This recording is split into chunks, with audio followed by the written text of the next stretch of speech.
بسم اللہ الرحمن الرحیم. واجب الاحترام منان گرامی اور قابل تکریم سامعین محترم، السلام علیکم. میری آج کی تقریر کا عنوان ہے حضرت علی رضی اللہ تعالی عنہ. سامعین محترم، حضرت علی رضی اللہ تعالی عنہ سرکار دو عالم صلی اللہ علیہ وآلہ وسلم کے چچا ذات تھے. آپ وہ خوش قسمت شخصیت ہیں کہ جن کا بچپن سید الانبیاء صلی اللہ علیہ وآلہ وسلم کی تربیت اور سرپرستی میں گزرا. جب آپ صلی اللہ علیہ وآلہ وسلم کو نبوت عطا ہوئی تو آپ نے بڑے بڑے سرداروں، بڑے بڑے شاعروں اور بڑے بڑے دانشوروں کو دعوت ایمان دی تو ان سب نے آپ کی دعوت کو ٹھکرا دیا، مگر حضرت علی رضی اللہ تعالی عنہ نے دعوت ایمان کا لبیک کہا.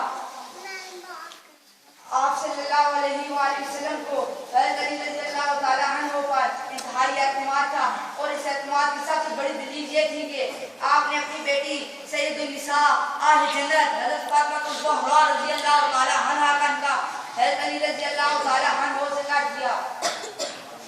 اور پھر ہجرت کی شب کون بھول سکتا ہے جب قریش مکہ نے آپ صلی اللہ علیہ وآلہ وسلم کی زندگی و چراغ گول کرنے کا عزم کر کے آپ صلی اللہ علیہ وآلہ وسلم کے مکان کا محاصرہ کر دیا تو اللہ تعالیٰ نے اپنے نبی کو اس سارے سے آگاہ کر دیا اور حضرت علی رضی اللہ تعالی عنہ کو اپنے بستر پر سونے کا حکم دیا اور ارشاد فرمایا کہ تمہیں کوئی نقصان نہیں پہنچا سکتا. عامر مدانش آقا کے اس اعتماد نے حضرت علی رضی اللہ تعالی عنہ کے دل میں آقا کی ایسی محبت پیدا کر دی جس کی مثال ڈھونڈنے سے نہیں ملتی. وہ آقا کی ذات سے محبت کرتے تھے، وہ آقا کی صفات سے محبت کرتے تھے، وہ آقا کی دعوت سے محبت کرتے تھے، وہ ہر اس چیز سے محبت کرتے تھے جس کا تعلق آقا صلی اللہ علیہ وآلہ وسلم سے ہوتا تھا. آقا صلی اللہ علیہ وآلہ وسلم کو پریشان دیکھتے تو پریشان ہو جاتے، آقا صلی اللہ علیہ وآلہ وسلم کو خوش دیکھتے تو خوش ہو جاتے. آقا کے ہر حکم کی تعمیل کا جذبہ تھا. آقا صلی اللہ علیہ وآلہ وسلم یاد فرماتے تو حضرت علی حاضر ہو جاتے.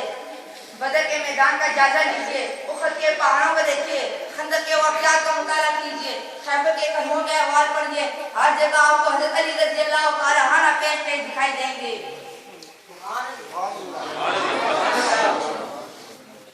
شجاعت و دلیری کے ساتھ ساتھ آپ علم و عرفان اور میدان عدالت میں جھنڈے گاڑے دکھائی دیتے ہیں. آپ مسلمانوں کے چوتھے خلیفہ راشد ہوئے اور سن 40 ہجری میں رمضان المبارک کی 17 تاریخ کی جمعے کا دن تھا، سحری کا وقت تھا. جب آپ نماز فجر کے لیے گھر سے نکل کر مسجد جا رہے تھے، ابن ملجم خارجی نے آپ پر قاتلانہ حملہ کر دیا. آپ زخمی ہو گئے اور زخموں کی تاب نہ لاتے ہوئے 21 رمضان المبارک کو اپنے خالق حقیقی سے جا ملے. حضرت علی رضی اللہ تعالی عنہ کی موت کو دیکھیے تو شہادت کی موت ہے جو ساری موتوں کی سردار ہے. مہینہ دیکھیے تو رمضان المبارک جو سارے مہینوں کا سردار ہے.